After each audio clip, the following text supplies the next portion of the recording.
Telangana trust सचिव की ओर से आप सभी को 72वें गणतंत्र दिवस की बहुत बहुत शुभकामनाएं। कुछ ही देर के बाद यहाँ बालिकाओं के द्वारा ध्वजारोहण किया जाएगा। उसके पश्चात जो ट्रस्ट की बालिकाओं द्वारा देशभक्ति गीतों की जो तैयारी की गई है सभी के सामने प्रस्तुति की जाएगी।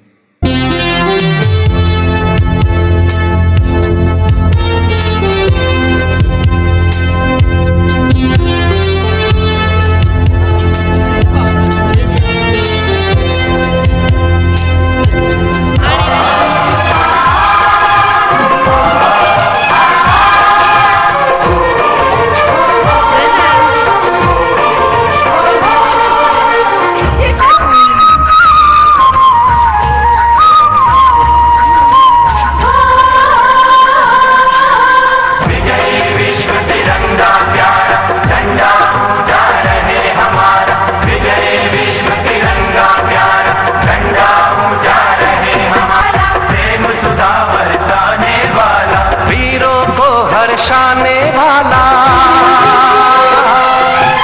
मातृभूमि का तन मन सारा, विजयी विश्व तिरंगा प्यारा, झंडा ऊंचा रहे हमारा, विजयी विश्व तिरंगा प्यारा, झंडा ऊंचा रहे हमारा।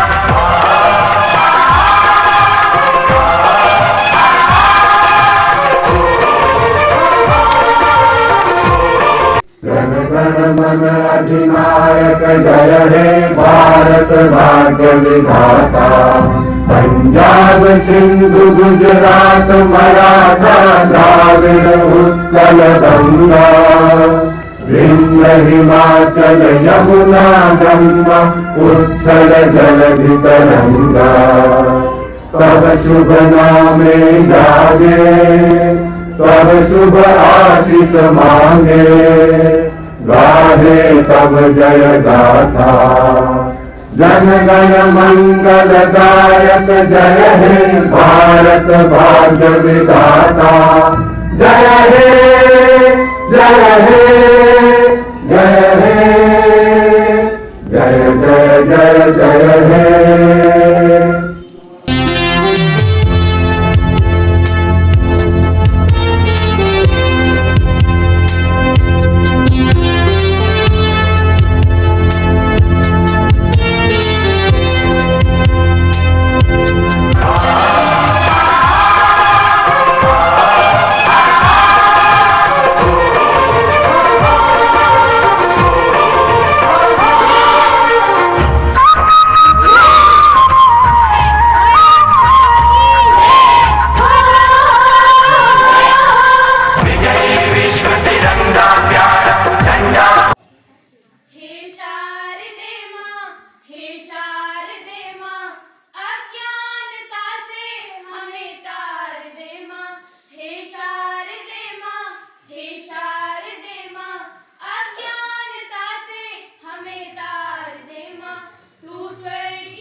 मुझसे पूछा गया तेरी जात क्या है, तो मैंने कहा मैं इस मिट्टी की एक निशानी हूँ और अपने आप को किसी जात का बताने से पहले मैं एक हिंदुस्तानी हूँ। मेरे फौजी भाइयों जैसा पूरी दुनिया में कोई जवान नहीं, मेरे फौजी भाइयों जैसा पूरी दुनिया में कोई जवान नहीं। सांसें सरहदों पर गिरवी है उसकी, लेकिन गिरवी उसका ईमान नहीं। ये धरती जिसकी माँ है, ये आकाश जिसका पिता, ये धरती जिसकी माँ है, ये तिरंगा जिसका पिता, ये दुनिया जिसका परिवार है, मैं उसकी एक जुबानी हूँ और अपने आप को किसी जात का मांगी, अपनी बाजुओं पर तिरंगा फहराया है। किसी से भीख नहीं मांगी, अपनी बाजुओं पर तिरंगा फहराया है। मौत सामने थी, हमने फिर भी दुश्मनों को पानी पिलाया है। मौत सामने थी, हमने फिर भी दुश्मनों को पानी पिलाया है। और जो याद रहेगी सदियों तक, मैं वो कहावत पुरानी हूँ और अपने आप को किसी जात का बताने से पहले मैं एक हिंदुस्तानी हूँ। दुश्मनों में दहशत है मेरे राष्ट्र के स्वाभिमान की, दुश्मनों में दहशत है मेरे राष्ट्र के स्वाभिमान की, और विदेश तक है खुशबू फैली मेरे राष्ट्र के किसान की। और कोई सुरीली हवा का झोंका मत समझ लेना, और कोई सुरीली हवा का झोंका मत समझ लेना, मैं झोंका कोई तूफानी हूँ और अपने आप को किसी जात का बताने से पहले मैं एक हिंदुस्तानी हूँ। जय हिंद, जय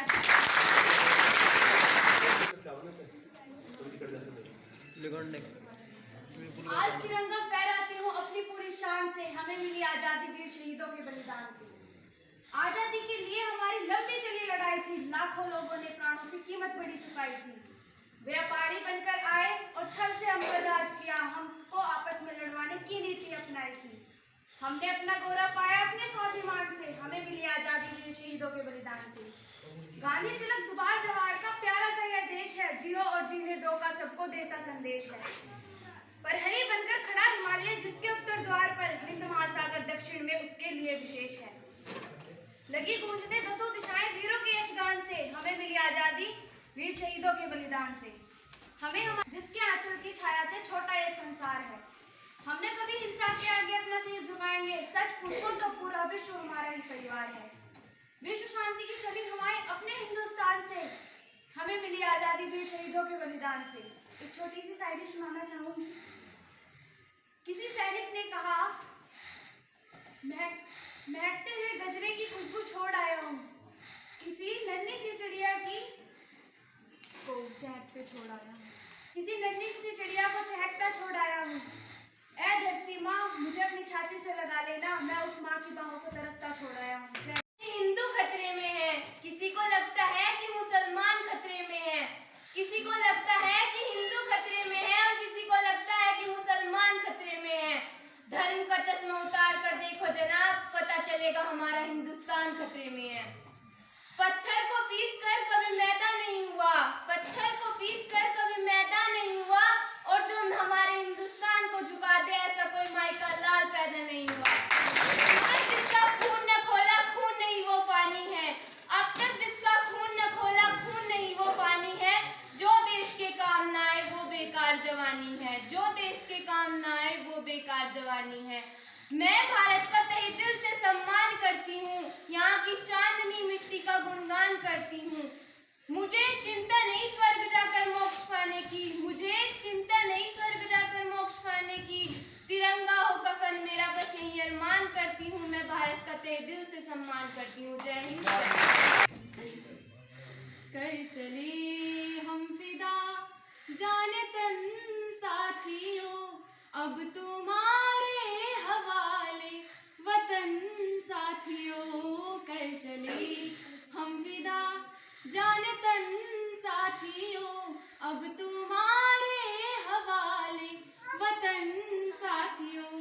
सांस थमती गई, नब्ज़ जमती गई, फिर भी बढ़ते कदम को न रुकने दिया। कट गए सर हिमाल, कट गए सर हमारे, तो कुछ गम नहीं, सर हिमालय का हमने न झुकने दिया। मरते मरते रहा बाकपन साथियों, अब तुम्हारे हवाले वतन साथियों। कर चले हम फिदा जाने तन साथियों, अब तुम्हारे हवाले वतन साथियों। शहीदों की कुर्बानी बदनाम नहीं होने देंगे, बची है जब तक भी एक बूंद लहू की, तब तक भारत माँ का आंचल नीलाम नहीं होने देंगे। इतनी सी बात हवाओं को बचाए रखना, रोशनी होगी चिरागों को जलाए रखना, लहू देकर जिसकी की है हिफाजत, हमेशा ऐसे तिरंगे को दिल में बसाए रखना। खुशनसीब है वो लोग जो लोग वतन पर मिट जाते, वो लोग मरकर भी अमर हो जाते।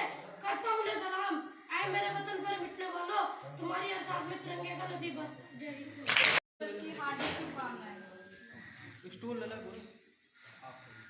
मधुबन खुशबू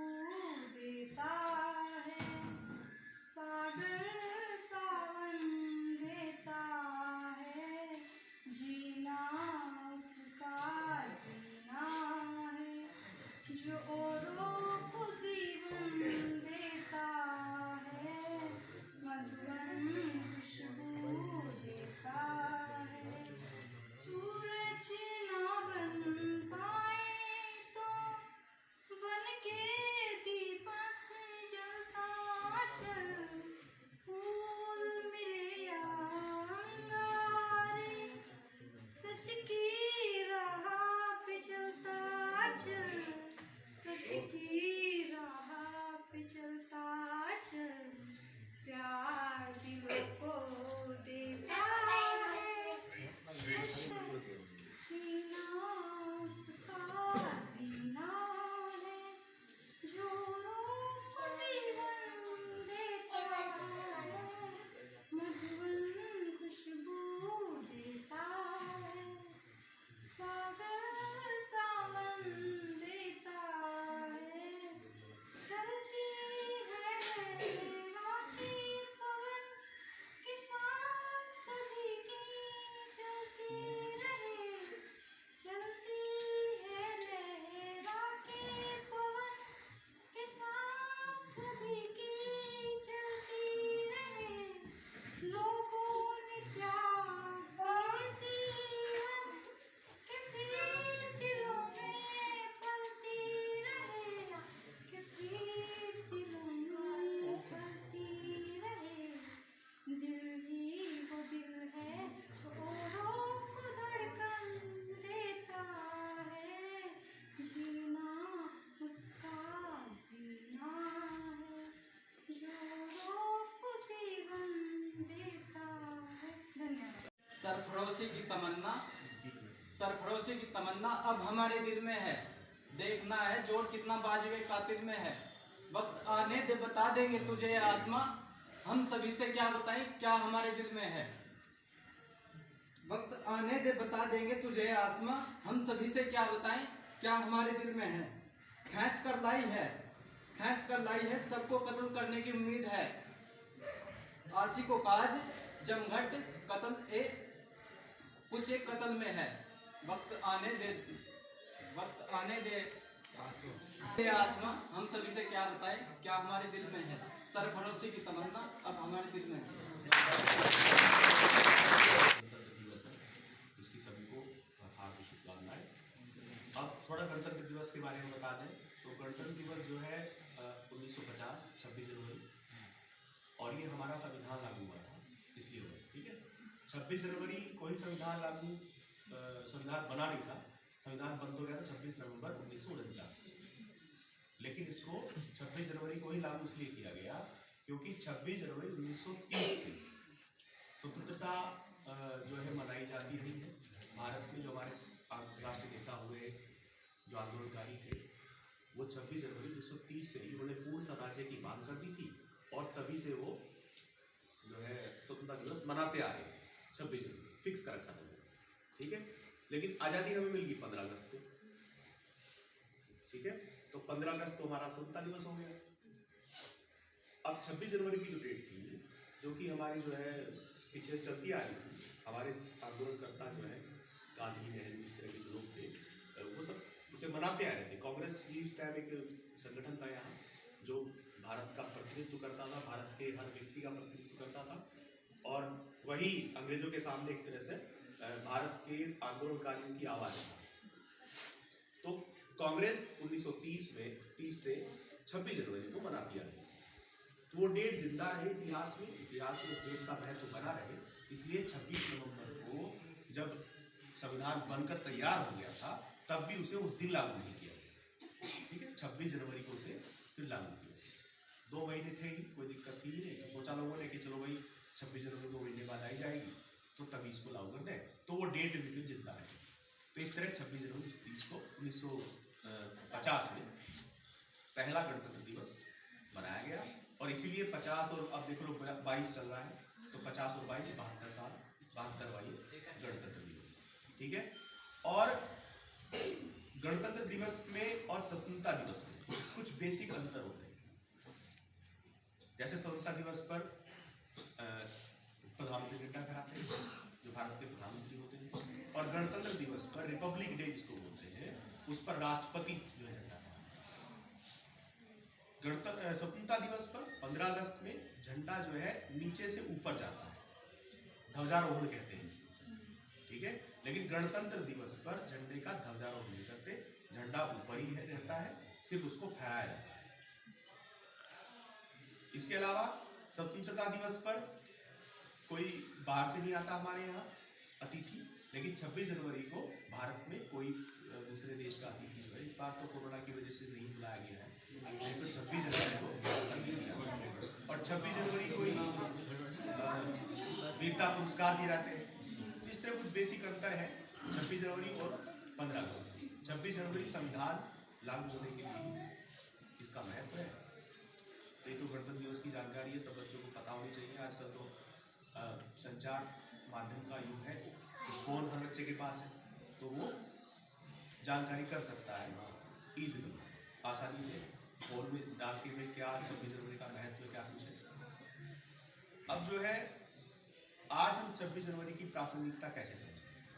26 जनवरी जब संविधान लागू होने का दिवस है, तो आज संविधान का ही महत्व। संविधान वो पुस्तक है जिससे देश चलता है। इस देश में विभिन्न प्रकार के धर्म हैं, विभिन्न प्रकार की जातियां हैं, विभिन्न प्रकार के यहाँ पर राज्य, कई भाषा का अंतर है, कई क्षेत्र की लड़ाई है, कहीं कुछ है। क्योंकि जब ये देश आज़ाद हुआ था तब भी अंग्रेजों ने कोशिश की थी कि इसे टुकड़ों में बांटकर हम छोड़ के जाएंगे। ये लड़ते फिरेंगे यहाँ, क्योंकि यहाँ 600 के करीब रियासतें थी और कुछ हिस्सों पर ब्रिटेन का, ब्रिटिश रूलर्स का सीधा नियंत्रण था।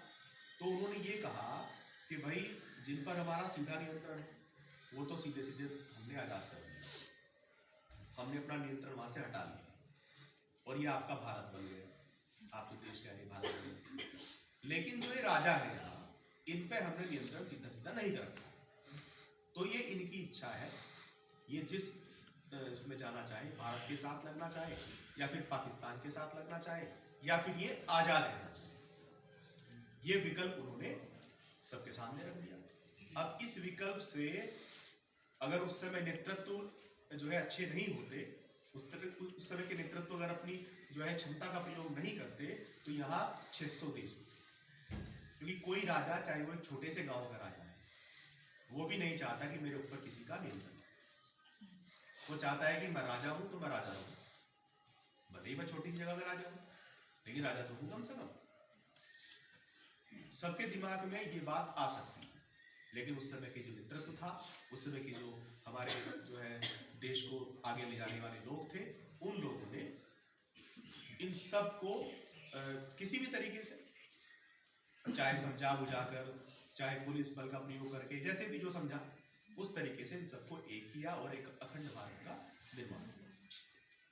और वो भारत जिसका कोई धर्म नहीं है, वहाँ विभिन्न धर्मों को मानने वाले लोग रहते हैं, जिसमें कोई एक जाति का वर्चस्व नहीं है, वहाँ सभी जातियों को समान अधिकार दिए गए हैं। यहाँ तक कि जो जातियाँ पिछले 4-5 हजार वर्षों से किसी वजह से पिछड़ी रही हैं, उनको आगे बढ़ाने के प्रावधान भी हमारे संविधान में किए। तो हमारा संविधान जो है दुनिया का सबसे बेहतरीन संविधान है, लिखित संविधान, सबसे बड़ा संविधान और सबसे लचीला भी, सबसे कठोर भी है। और हर व्यक्ति को मूल अधिकार देता है कुछ, लेकिन वही कर्तव्य भी सिखाता है, कुछ कर्तव्य भी निर्धारित किए गए। और हमारे संविधान की जो प्रस्तावना है, उस प्रस्तावना में ही अगर देखा जाए तो पूरे संविधान का मजमून प्रकट हो जाता है। इसलिए आप सबको भी अपने देश की जो संविधान की प्रस्तावना है वो याद होनी चाहिए। उसे आप रोज अगर पढ़ें ताकि वो आपके दिमाग में रहे इस समय, तो आप कोई गलत कदम नहीं उठाएंगे।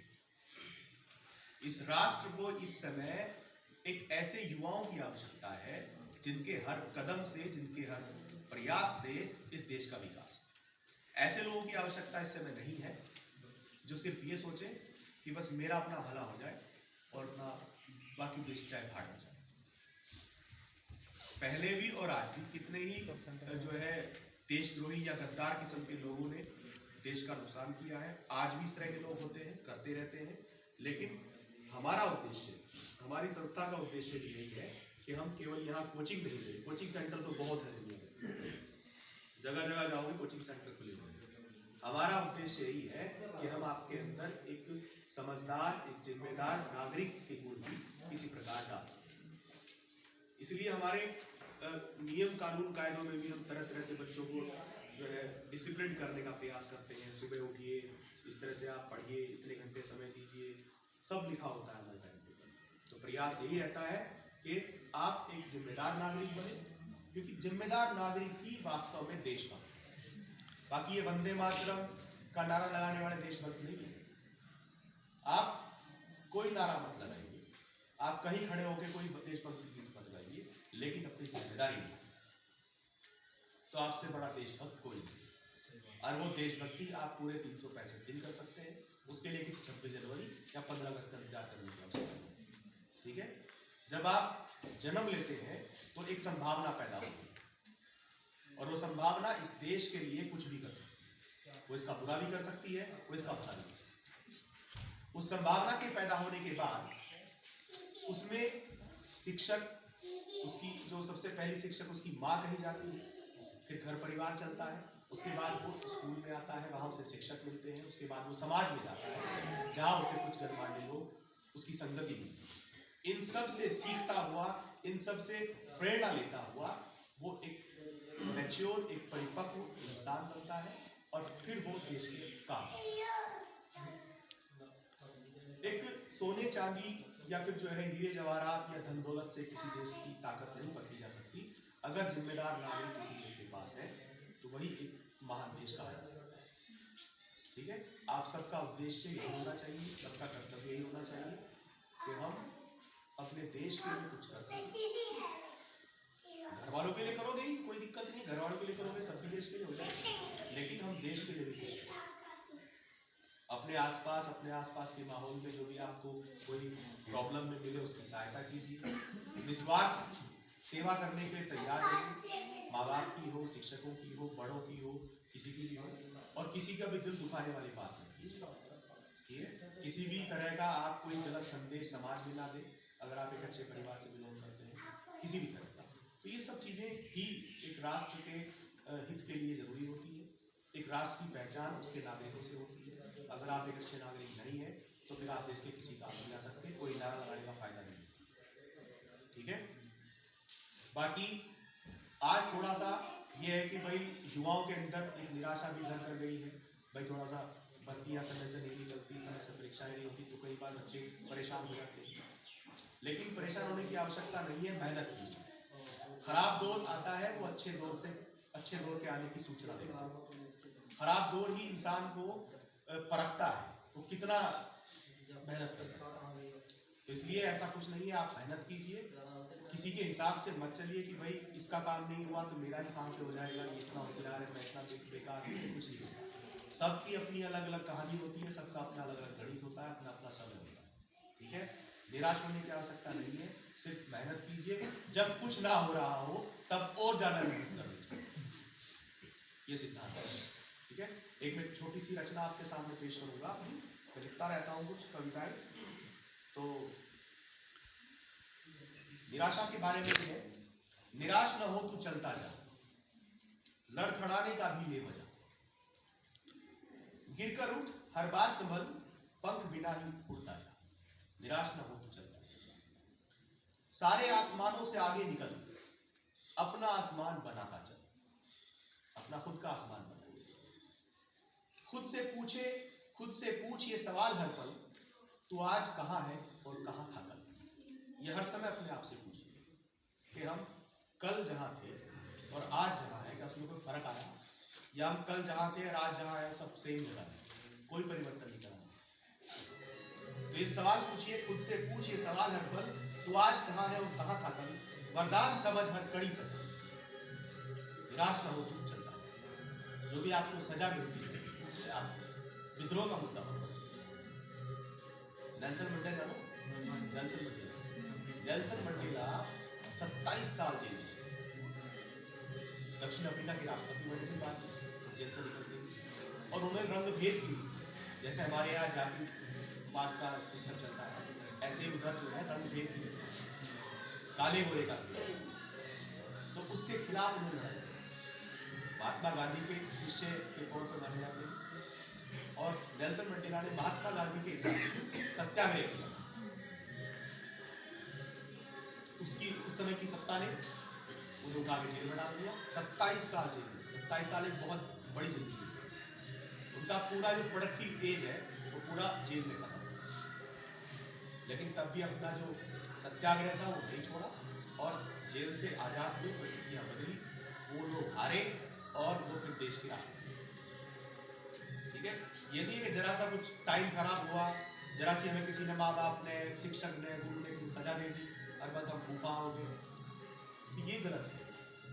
क्योंकि ये दौर आपका बहुत ही क्रूशल दौर होता है, जहां आपकी छोटी छोटी बात भी आपका बहुत बड़ा नुकसान कर सकती है। एक आदमी तो वो है कि हो गया 35-40 साल का, उसे कोई नौकरी का फॉर्म नहीं भरना, उसे कुछ नहीं करना है, उसका कुछ नहीं बिगड़ता, लेकिन आपका बहुत कुछ अच्छा बुरा इस बात पर डिपेंड करता है कि आप किस तरह का व्यवहार समाज में। बहुत मिलेंगे तुझे रोकने वाले, तेरा मनोबल तोड़ने वाले, पर तू भी बता दे सबको, हम भी नहीं आसानी से छोड़ देंगे। हमें तो आने लगा है मजा, निराश न हो तो चलना चाहिए। उम्मीदों के उजालों से मिटा मन का तम मतलब अंधेरा। उम्मीदों के उजालों से मिटा मन का तम, कभी पीछे न हटने की खा कसम, क्योंकि जो लहरों में फंस जाया करते हैं उनमें नहीं होता समंदर पार करने का। जो लहरों में फंस जाया करते हैं, जो इनमें फंस गए समस्याओं में, उनमें समंदर पार करने का। लहरों का मतलब यहाँ ये फंस गए, कुछ बात भी, कुछ घटना घटी, ये तो जीवन है, इसमें तरह तरह की घटनाएं घटती रहती है, कुछ नहीं कह सकते क्या हो जाए, लेकिन उन सब घटनाओं से उबर कर हमें आगे बढ़ना। और अंत में समय को समझ सबसे बड़ी बात। समय जो तुम कहीं खराब है, किसी के भी शादी ब्याह में चले गए, हम 4 गड्डी पे कर दिए, 2 घंटे पे कर दिए, ये समय ही सबसे बड़ी बात है। जो पैसा तुम वहाँ उस पर दूल्हे पे पता नहीं कहाँ हो फेर रहे ना, वो कुछ नहीं है, उसे आपने अपना सबसे बड़ा जो दौलत है दे दिया, टाइम दे दिया उसे, वो समय दे दिया उसे, वो समय सबसे बड़ी दौलत। समय को समझ सबसे बड़ी दौलत, यही कर सकता है तेरी काया पलट। इससे बड़ा बलवान कोई नहीं, पल भर में कर देता है सब उलट पलट। दूसरों के तजुर्बों से ही समझता है, खुद ना उदाहरण पढ़ भाई, दूसरों के तजुर्बों से समझ जा। दूसरे अगर नाश हो गया तो देख नाश क्यों है उसका, यानी कि नहीं कभी करके देखो, पहले अपना नाश करो। दूसरों के तजुर्बों से ही समझता जा, निराश न होती चलता जा। तो इस रचना के माध्यम से मुझे जो कहना था